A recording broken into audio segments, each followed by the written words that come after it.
Hello, my name is Josh, and this is my informal code review.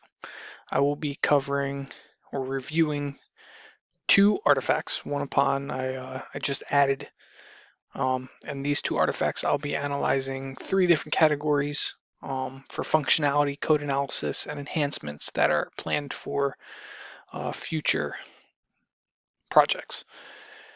The first category that I'm going to cover is going to be software design and engineering. Second category is going to be algorithms and data structures, and the third is going to be databases. So here I have on the right side is the code review checklist. I'm going to be starting with structure.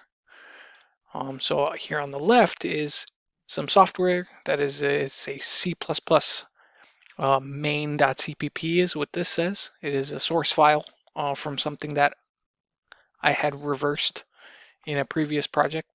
So initially this was a binary file and got converted into a C++ file, which is really helpful for converting legacy code into new updated software, or even to pull certain data structures and algorithms or any functionality out from legacy software and put it into new one. So as you can see here, it was created on August 23rd, 2024. And it says author. It should definitely say programmer, which is myself, is Joshua Battaglia. And it doesn't really have much. So the first thing I notice on the top portion is that it doesn't say what this software is. So since I've recently completed this, I know that it is a reversed banking software, which actually falls in line with my planned enhancements, which I'll go over later. So this will just be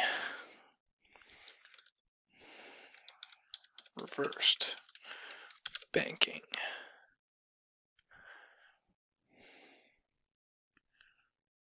Software.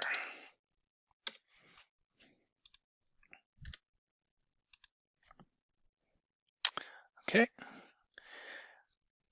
And just to give a little quick glimpse, this is the binary that was reversed.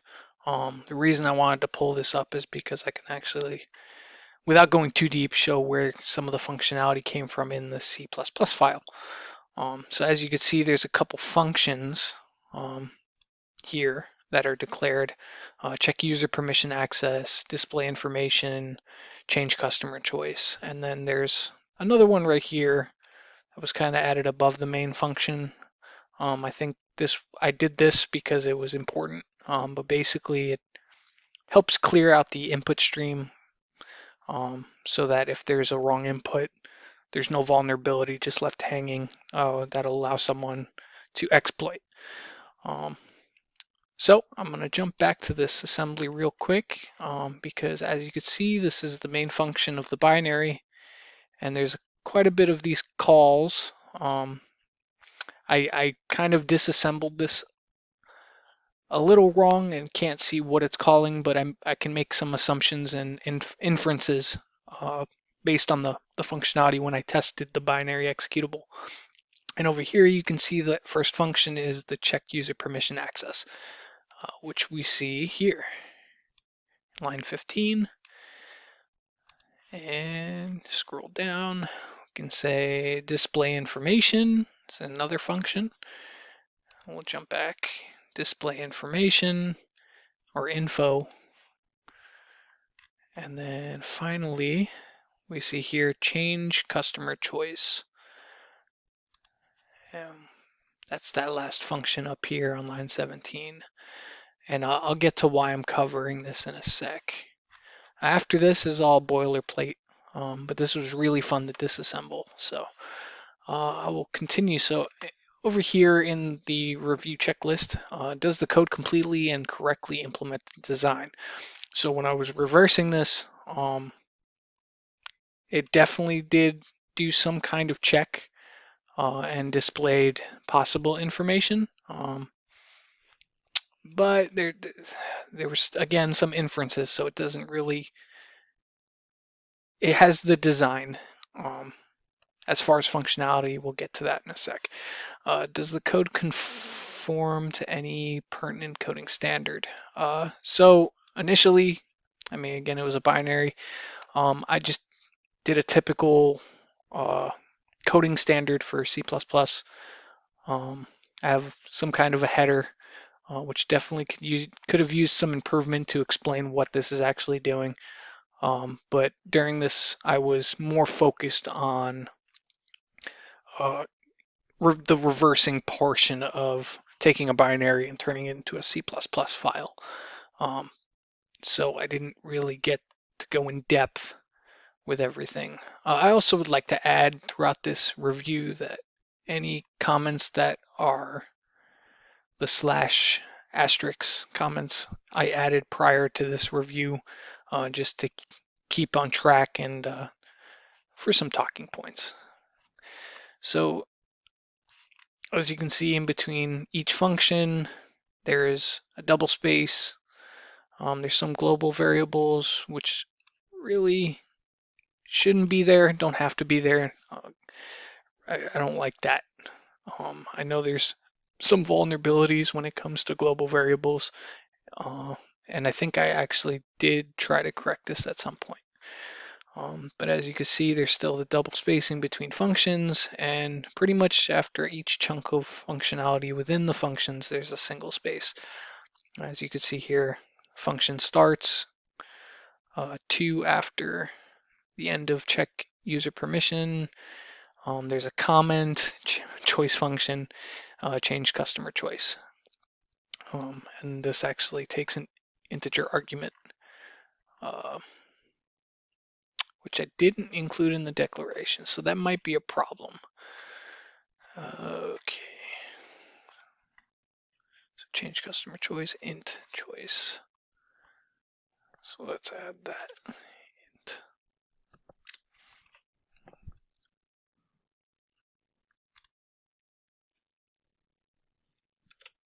Okay. Awesome. So is the code well structured, consistent in style, and consistently formatted? Since I wrote all of this based off of the binary executable, it's all was written by me. I didn't pull from anything else. So it's pretty consistent with the exception of my new comments that I added right before this review.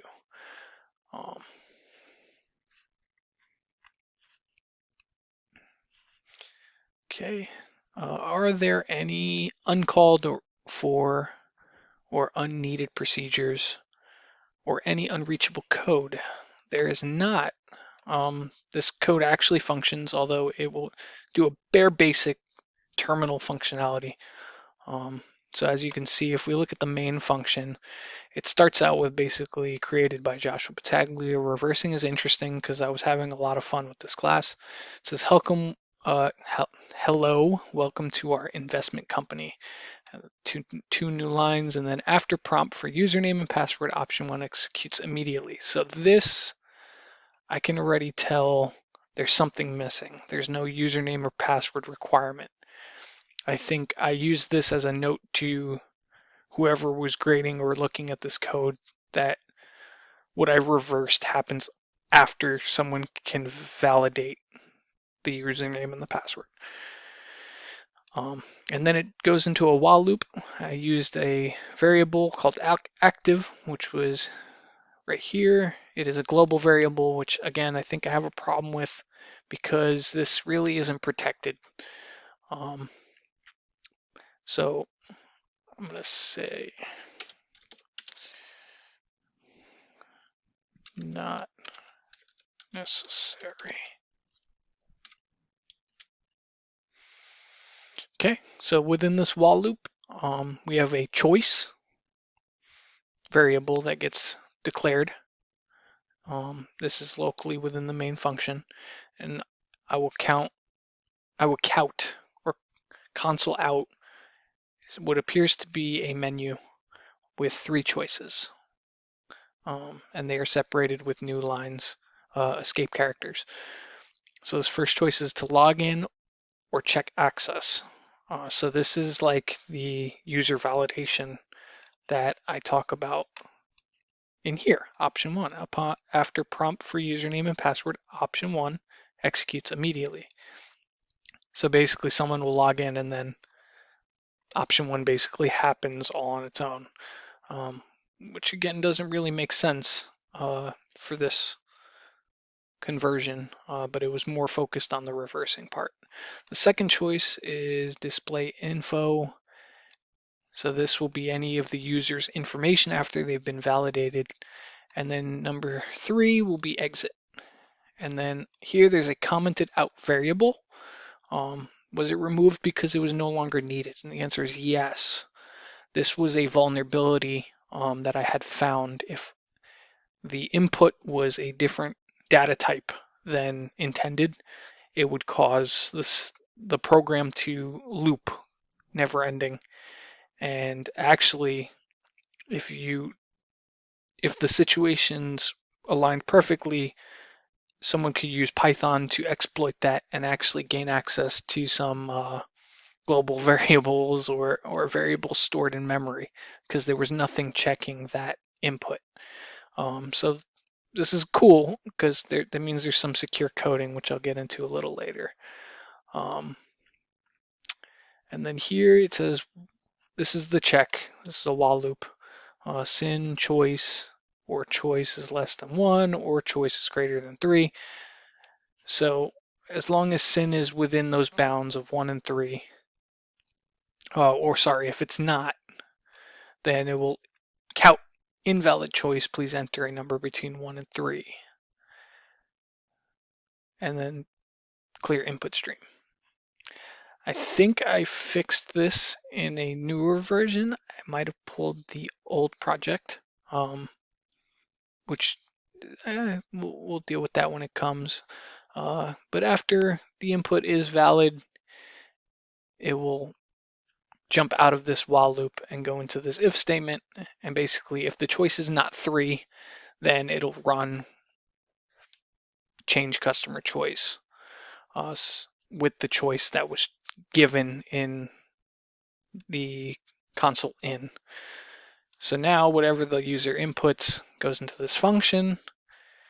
And so as you can see, we are calling this function and we're good to continue. So, or else false.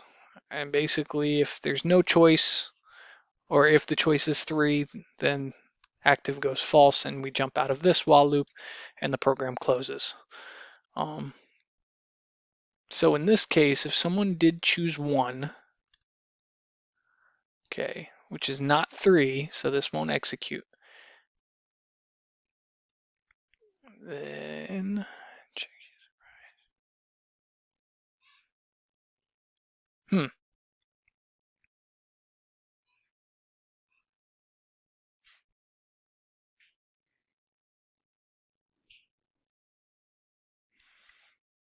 so maybe this doesn't get called.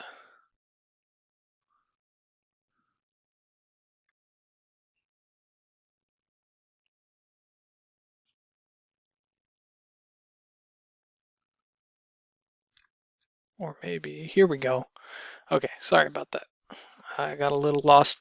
In the change customer choice, number 1 does call the check user permission function up here. Number 2 also calls the display information, which is down here. So we have some functions calling functions, which is actually really pretty good because in the main function stays minimal. We don't want to be calling everything from main unnecessarily.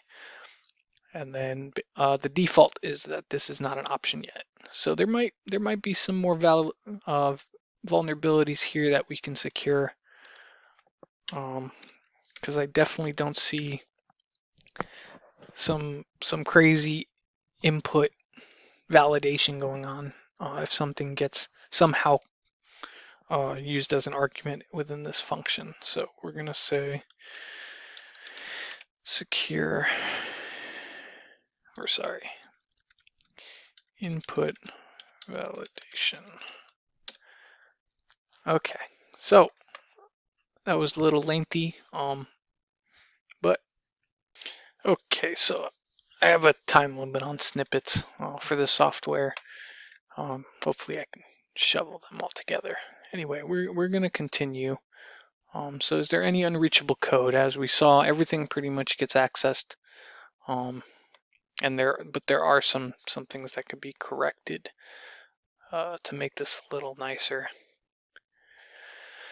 Can any code be replaced by calls to external reusable components or library functions?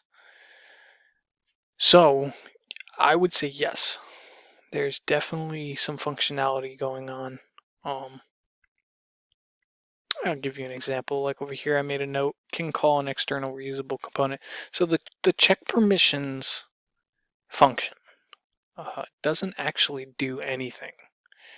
As you can see, it kind of just counts beginning user permission access check with a new line, access check number 1 successful. Then it basically goes through 2, 3, 4, 5, 6, 7, and 8,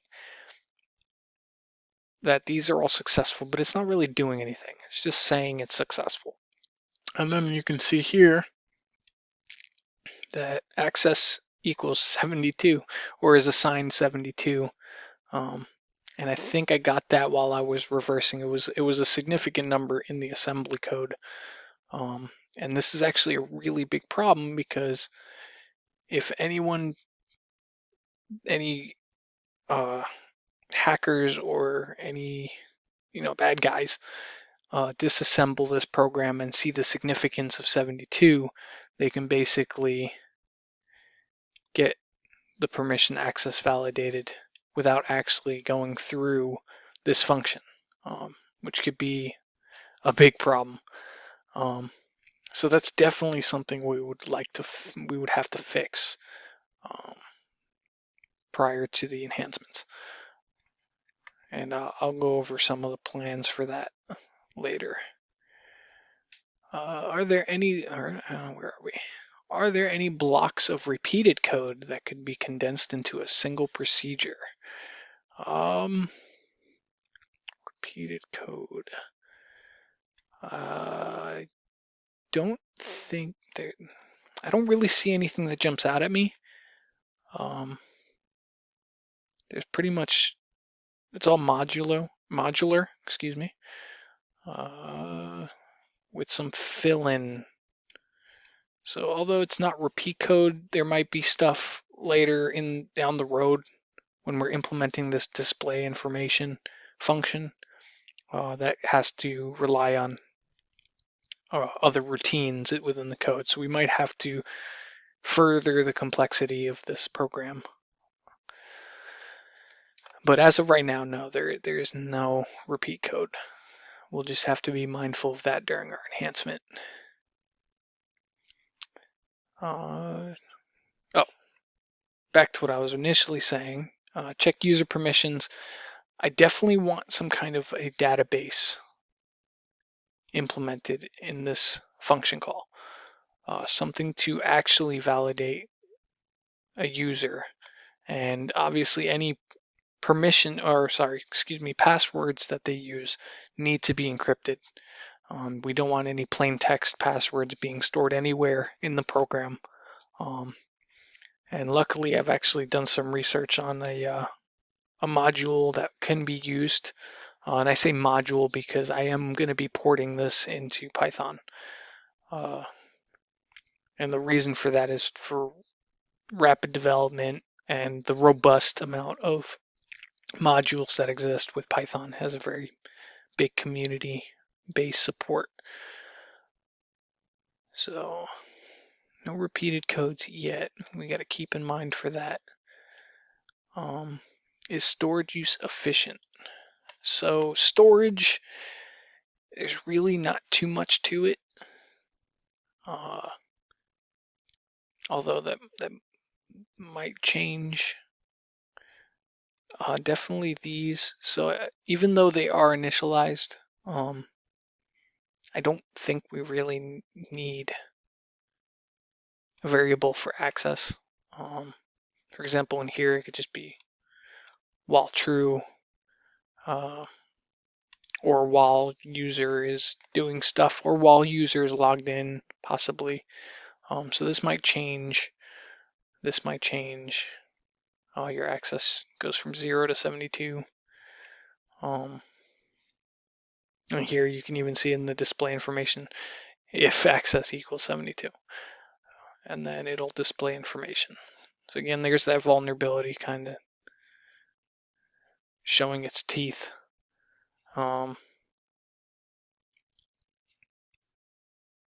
This can call and access a database of information. Very, very true. So I wrote this prior to the review. There can be a database of information. We'll cover that when we get to the enhancement portion. Are symbolics used rather than magic numbers, constants, or string constants?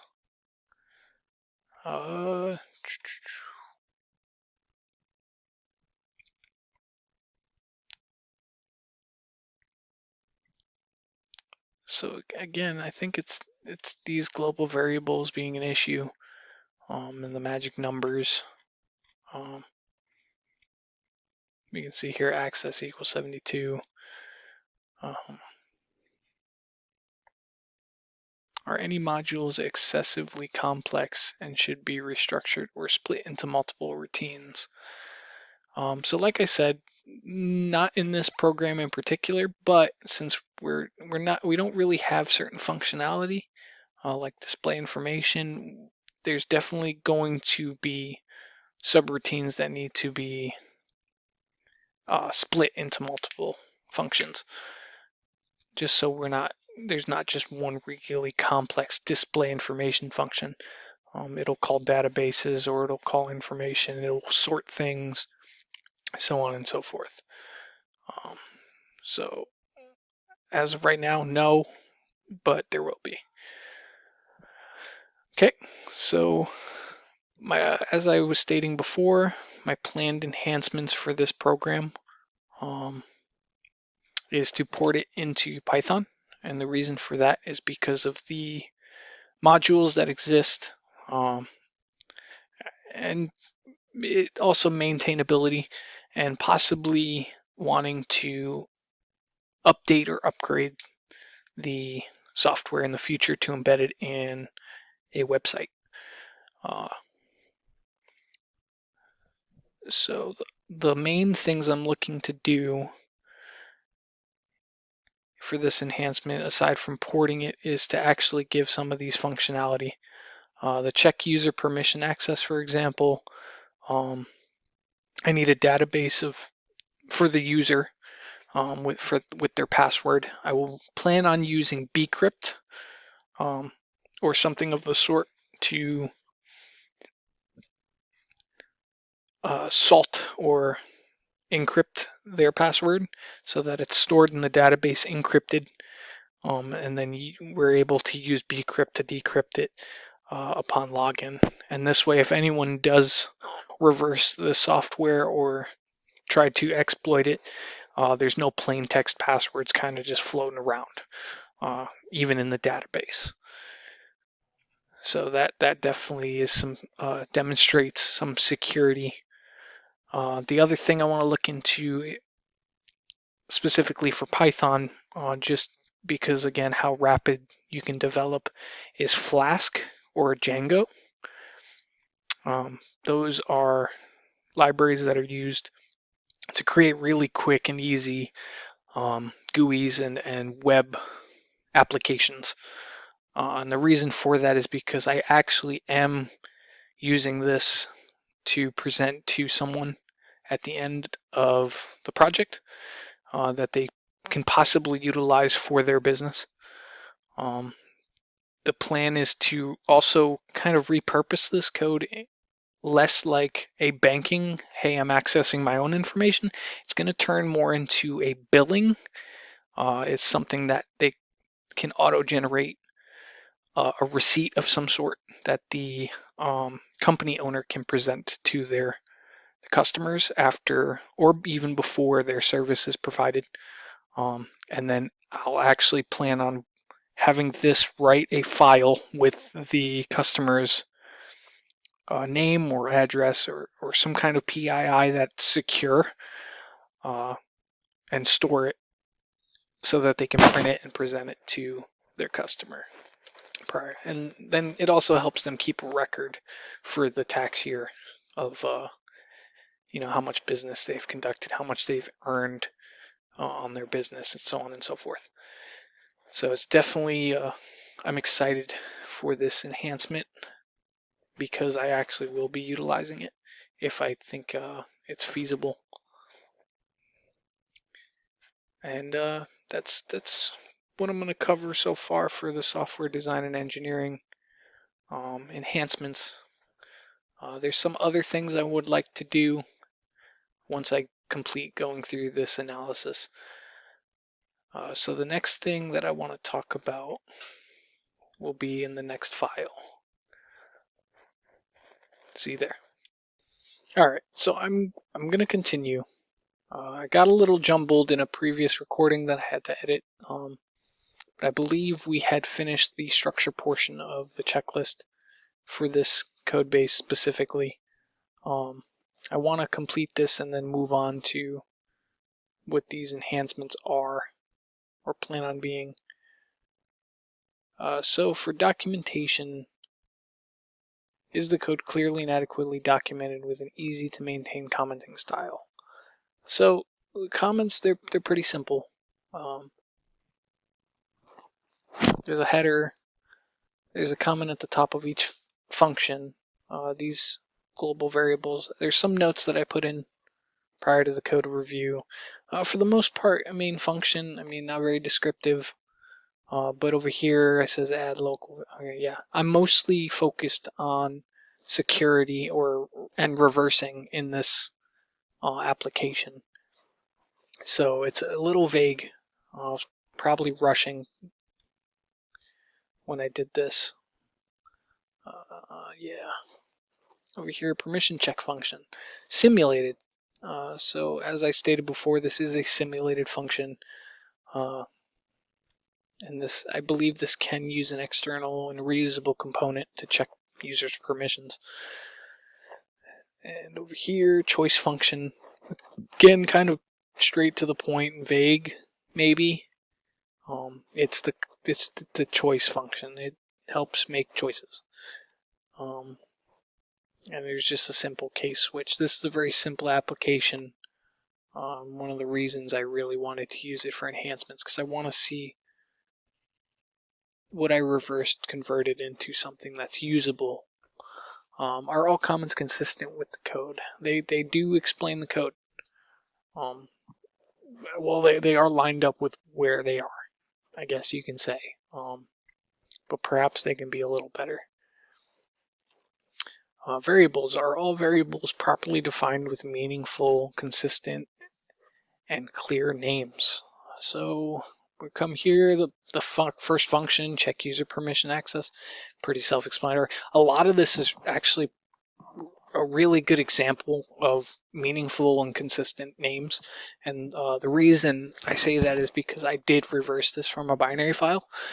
And you can see even in the original program, I was able to infer a lot of the functionality based off of the names of some of these functions, and then kind of looking at their behavior.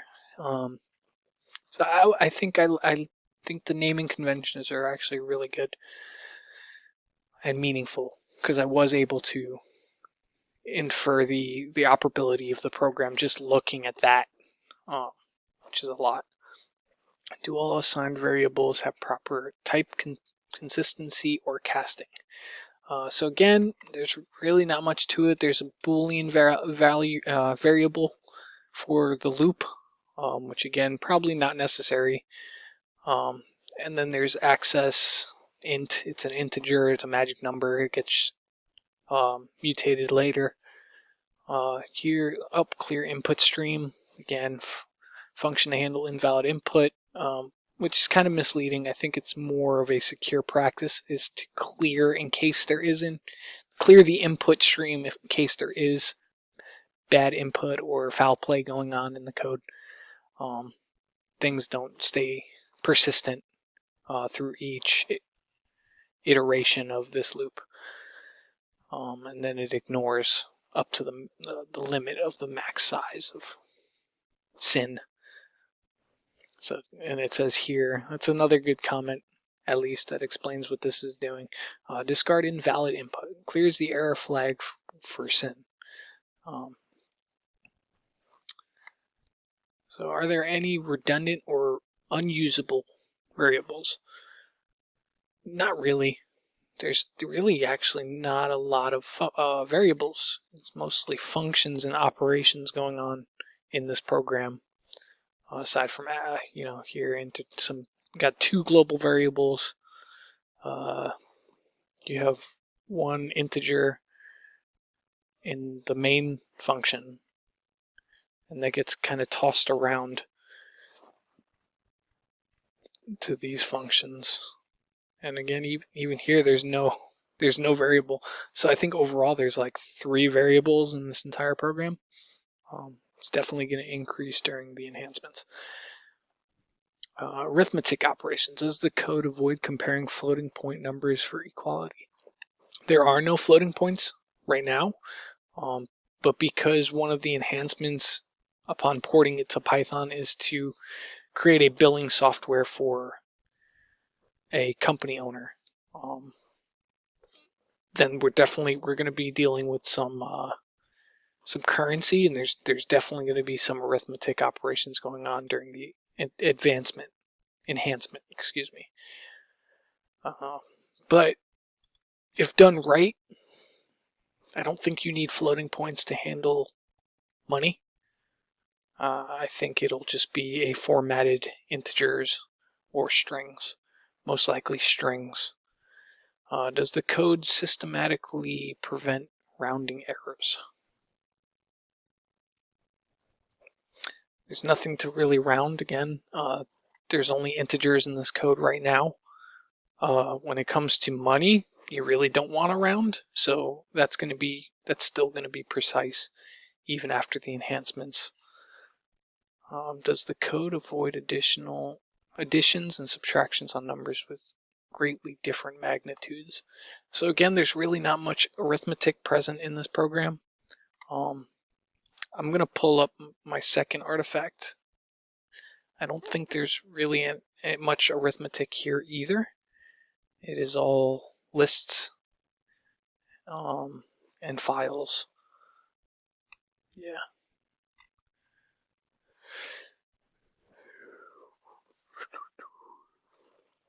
Yep. So good to know. Arithmetic is to come during the enhancements, but does not present. Does the code avoid our... Oh, I already read that. Are divisors tested for zero or noise? So again, there's no division going on in this program. There's really not a whole lot going in this program. It is just a simulated application from something that was reversed previously. Loops and branches. Are all loops, branches, and logic constructs complete, correct, and properly nested? So as we saw, it really doesn't go too deep. We have the main function. There's a while loop here. There's another while loop within that loop, which you exit as soon as you have some valid input. And there's one if statement and else statement in case the if statement doesn't get called or executed. All the other functions, there's no loop nested anything here. Nothing nested in here. There's a case switch right here with a default, which is good practice in case it's not 1 or 2 and somehow a different number goes into this function. Again, if there's some foul play or some exploitation going on, anything that's put into this function that isn't within this case switch goes to the default, and it is not an option yet. So again, I already had something in mind when I made this program, so we're definitely going to be doing something with it. Where are we? Are the most common cases tested first in else if chains? Yeah, I would say currently yes, if not 3. So as long as it's 3, it'll jump right over this and go into logging out, which is kind of important. Oh, sorry. If it's not 3, it does execute. That's what I meant. And then everything kind of just keeps jumping around within here, these functions.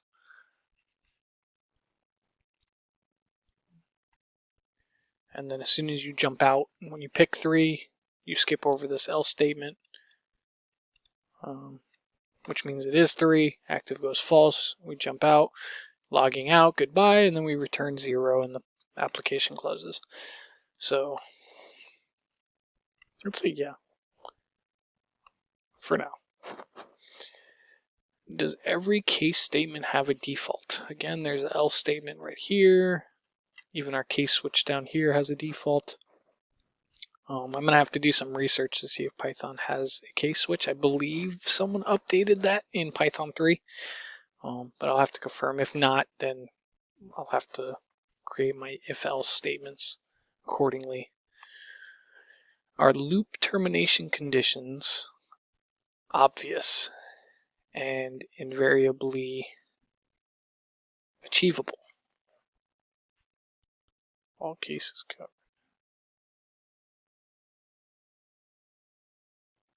Termination conditions. Yeah, like I said, here things execute until they can't. There's the exit criteria, kind of.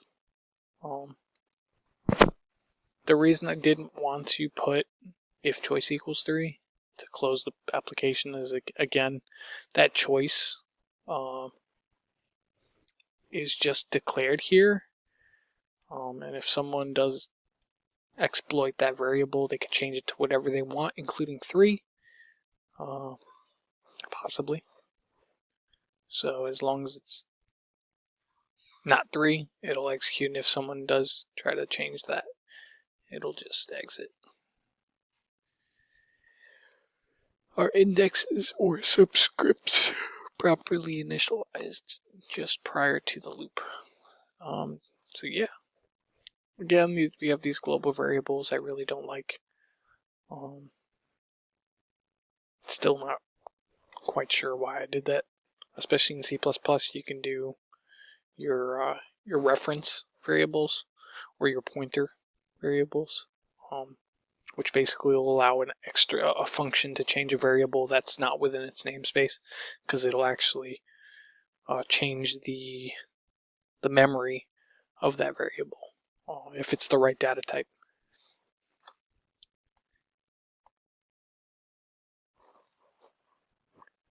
Can any statements that are enclosed within loops be placed outside the loops? Not yet.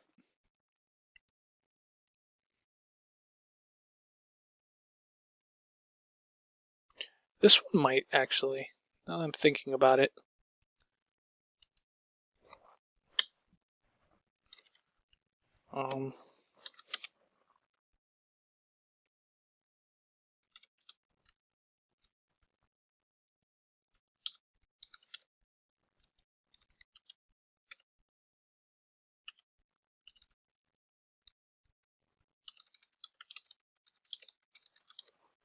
It is a while loop, so maybe I should have just looped through and then just check to make sure your choices aren't 3 and have everything in between be in case it is 2 or 1, and possibly more, more functions and functionality in between. This way it's kind of like, all right, I'm jumping over these subroutines and calling these functions, and then if none of these match, hey, is it 3? If it's not, then maybe continue so that the application only closes with the third option. That is definitely some kind of optimization that could be done here, now that I'm thinking about it, in real time, because I'll have to do a big O analysis on this, but this can definitely be more efficient. um, and optimized. So I would say, yeah, this might be something that can be outside of this loop, this main loop, maybe, or at least at the end of it as like a quick check. Um, and then it'll basically eliminate this if choice isn't 3 option. Maybe.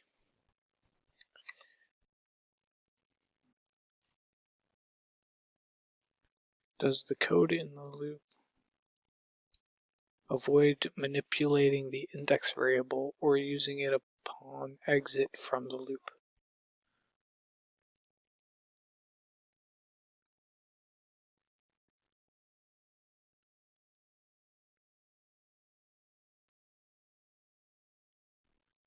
Yeah, I would say so. Okay, so I'm out of time for this snippet. We'll move on. Okay, so in the previous snippet, I went over analyzing some of the structure of this application. I definitely can see some enhancements for this algorithm, adding some extra data structures or algorithms, improving Big O. Not quite sure how I'm going to do that yet. The wonderful thing is porting it to Python. There's definitely a lot of opportunities to minimize the amount of lines of code for certain things, especially with the robust library that Python has. Uh, so that'll definitely be an enhancement we look to do. The last thing I really want to cover in this is the defensive programming portion. Um, and it's really, this one I think is going to be pretty quick since this was kind of vulnerability-esque when I made it. Like I said, I think there's another iteration of this code somewhere that I'll have to pull where I fixed some of the vulnerabilities in the main function. Uh, and I'll use that to be implemented in Python. So our indexes, pointers, and subscripts tested against array, record, or file bounds. So no, there's no pointers really being used in this code, although I probably could have at some point. The only bounds that are really tested are for data type. So there is, again, like some validation. And if things aren't within those bounds of that data type, then it clears the error flag and it discards the invalid input. And then since this is a loop, it'll just continue to wait for the user's input here. Our imported data and input arguments tested for validity and completeness. Again, yeah, but these are going to change during the enhancement. There's still probably going to be a check of a user validation of some sort that has to be encrypted. And there's going to be more validation going on in some of these other functions, like change choice. Because I don't think this is not enough. Just the case switch can still be exploited if choice is not an integer, possibly can cause errors that someone can exploit. Same thing here. There's that access with that number 72, which was just relevant because it was in the assembly somewhere. It was a hexadecimal value that I had converted into an integer in the main function somewhere. So yeah, but no real lists to validate, no bounds of imported data or anything like that. Are all output variables assigned? Yes. So that was one thing that was done in the initial code, I believe. Where was it? Choice was a global variable and it was not initialized. It was only declared, which is not good because it freed up a certain space of memory prior to executing, and someone could definitely insert whatever they wanted or access that blank space to make the code act up. So the only correction I made in this case was to put it as a local main function variable, but it can definitely be initialized to something like -1. So initialize, at least that's being utilized now. I believe integers are implicitly constant, I believe. In this way, it'll actually, might actually hit that, so that might not be a good fix either. So there's definitely some correctness to go on with that. Luckily, porting it to Python, there's really no declaring in Python. Everything is initialized. Are all output variables assigned? Yes. Well, no, that's not assigned to anything. So no, gotta fix that. Are the correct data operated on in each statement?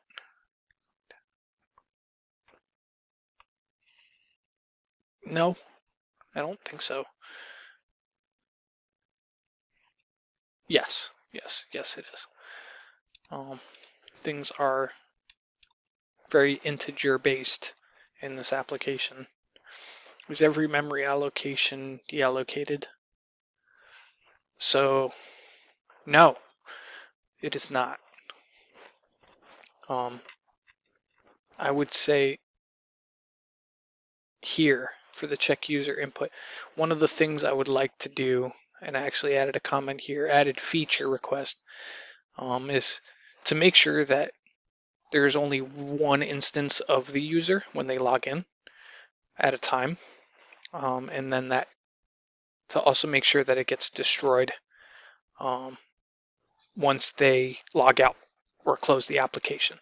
So this way there's no shadow user floating around in the application, or if someone is somehow exploiting an individual via social engineering, or if they hacked their operating system, that they can't just copy their login and log in at the same time as that user, which aligns with secure coding. So that's, I think, let's see, our timeouts or error traps used. There's really no timeout for this. I could probably implement a timeout. Maybe a certain amount of tries. This way, someone can't just keep injecting stuff until they find something. Maybe leave it to 3 tries, 3 strikes you're out. So let's add a comment for an or not an enhancement, but a correction. 3 strikes you out.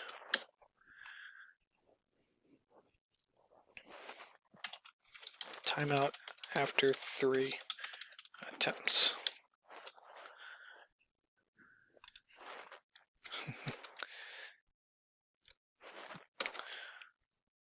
Okay. So we'll work on this. What else? Are files checked for existence before attempting to access them? So this doesn't access any files. There's actually the other artifact that I want to go over that does, that I want to implement in the enhancements, which I will cover. So our files checked for existence before attempting to access, not right now, but it will have to be done during the enhancement. Are all files and devices left in the correct state upon program termination? So in this one, in this, yes. But like I said, I want one instance of a user at a time, and I want that instance to be destroyed along with any of their login data, encrypted or not encrypted, don't matter, upon closing the application, which I think aligns very well with secure coding best practices. keeps us in a security mindset for adversarial exploits in software architecture and designs, uh, and mitigate any flaws or bugs that can be used against us. So we covered this file. I'm going to end this snippet and move on to the second artifact, which will still align with data structures and algorithms, because this will include the enhancement I was talking about. Okay, see you there? Okay, so we're going to continue with the checklist. I've gone through all of these line items with this snippet of code, but for the algorithms and data structures enhancement, I actually want to use this artifact right here, which is programmed by me, Joshua Battaglia. It was done 16 October 2022 because time just goes so fast. And this is a Python functions to be called by C++, which is very ironic since the other project is C++, but since I will be porting everything to Python, some of this will still have to change, and the use case is also going to change because of the enhancement. This is a grocery file reader to convert inventory into histogram, and I know that vaguely from when I started. Here's the histogram function. It uses an item list, a count, all items, and then with open, it opens a file in read only as F. And then there's a WF, which opens a frequency.dat data file with write permissions.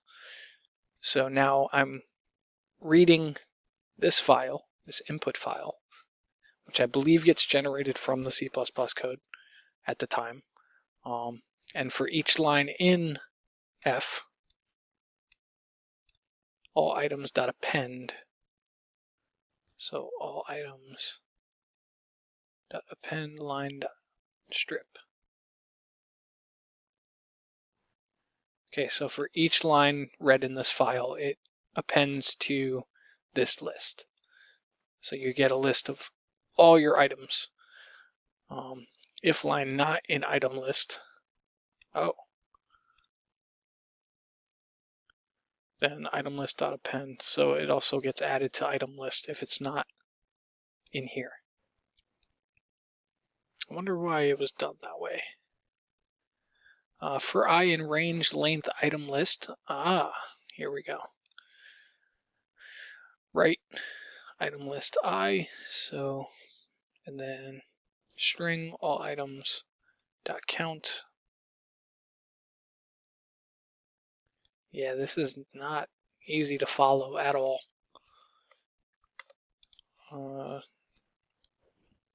So let me take a step back for a sec. I'm going to go through this checklist. There's going to be a lot not applicable to this part. Sorry, belay that, which is a Navy term meaning just ignore what I just said. But the planned enhancement that I'm planning, that I want to make with this other software, this application, is to write a bill or some kind of receipt that a company owner can present to their customers. So I pulled this because there is create lists of items and how many sold, which I like.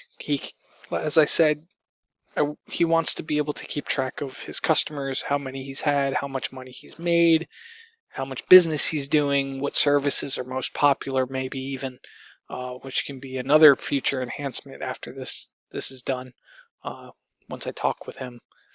But it definitely, instead of a list of items, this can definitely be a list of clients. And they can kind of be stored in a similar style. He can also, there's a count here for something. So there's definitely some algorithmic improvement that can be done here.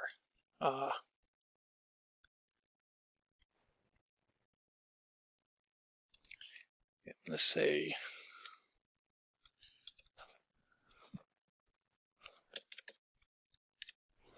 analyze big O for functions. So saying that this can be improved algorithmically is not enough, I don't think. Um, I'm going to have to do some big O analysis on this function prior to the enhancement and the use case change for the overall project. Let's see, what else do we have? Define product account P. So again, I see repetitive lists. I don't really get that. I think I'm writing to them each function, which is definitely not the best way to go. Even here, there it is again, another function, histogram.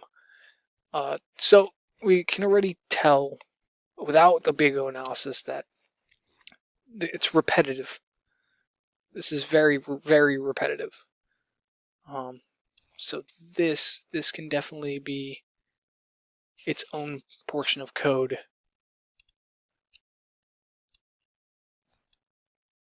And then these just get adjusted or called from its own subroutine. So that's the planned enhancement for the algorithms and data structures. This was a quick snippet, and I'm going to move on to the last category, which is going to be databases, and I'll see you there. This will be interesting. Okay, so this is going to be the last snippet of video. I've gone over software design and engineering. I went over how I want to port it to Python. I want to create an application for billing for a possible client or future employer, I should say, that wants to use a software to keep track of their customers, how much they are making, and how much they are billing that individual, and being able to write a file and print a receipt of some sort to provide to their clients prior to their services, or even quotes, which I found out. I gave them a quick call to talk about the requirements, and these will need to be laid out in some kind of documentation so that the design can be evaluated and the functionality. So I think we've hit a couple of course outcomes. We have a strategy. Sorry about that. I had to pause. I had a small child coming to do the code review for me. But although they would probably do really good, I will continue. So some of the outcomes I think we've covered for the enhancement, covered in the Python. Do the libraries. We have a strategy on what we want to create, which is a billing application of some sort. This is also going to be presented to the person I'm making this for at some point, possibly, which kind of shows the design and development to deliver personal quality, oral, written, and visual communication, which I am continuously communicating with the individual while I go through this progress, or this, excuse me, this project. We've evaluated a computer solution. They want to save time. They spend a lot of time writing receipts for people that they can spend performing the service that they provide to people, which will help them gain more revenue and be able to take care of more individuals in a certain amount of time.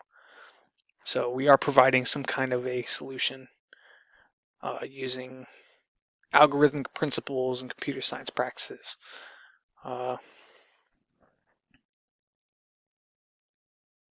think using Python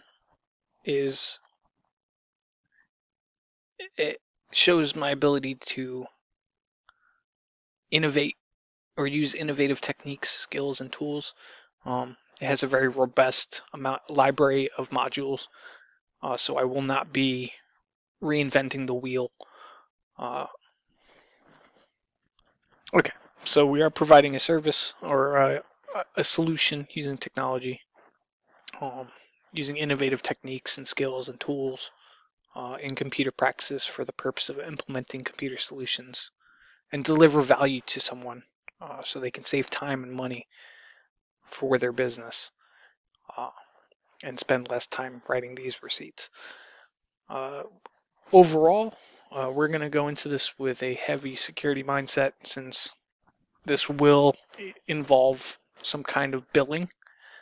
I'm still trying to weigh if personal information will be saved somehow, um, such as names or addresses. Uh, I'm going to have to discuss that with the company owner and also look at some of the local laws when it comes to storing that type of information, or even federal laws. So, but overall, we are going to go into this with a security mindset. And the wonderful thing about using Python is that there's usually a module that does this for you, such as the bcrypt module, which can be used to salt the passwords and encrypt and decrypt information so that it's not easily accessible. Um, and I believe it could be anywhere between 128-bit hash algorithm to 256 or more. I have to do my research on bcrypt. But we want to ensure privacy at the end of the day. Um, so for the most part, this application is going to for this project with the enhancements is just going to be um, a local application on their device. So there'll be some defense in depth. Their computer itself will have a password. There's security embedded in some of the operating systems. He most likely uses a Windows computer, uh, unless he switched to Linux like I told him he should. Uh, but yeah, um, we're going to go over the last part, which is going to be databases. Um, Now, the thing about the database categories, this doesn't use a database. Um, there is plenty of opportunity to, though. So we can see here the check user permissions access. In Python, there's something called SQLite, or however you pronounce that. I think it's SQLite or something along those lines. But it's basically going to use Python to create a database, an SQL database, which is the plan for now, to store some information, such as their username and login, whether they're a root user or not, and it's going to be encrypted within the database so that that can't be exploited. Because we're using SQL, or will be using SQL, we have to code with a security mindset to ensure that there's no SQL inject that is possible for that database. If we end up building a database that stores personal identifying information, then we definitely don't want that information being accessed with a simple 1 = 1 inject of some sort. So let's say for the code analysis, there's really not much of a database to analyze. It's definitely going to have to be built as an enhancement with security in mind, which will hit, again, some of the course outcomes. Developing a security mindset that anticipates adversarial exploits in software architecture and design to expose potential vulnerabilities, mitigate design flaws, and ensure privacy and enhance security of data and resources. I think that also includes unnecessary information. I don't want to create a database that stores unnecessary data, such as PII. So if we can get by with the software requirements without storing personal information. Maybe have it just be able to write instead of store in a database. But as far as the username and password for the check user permissions, there's definitely going to be use of a database.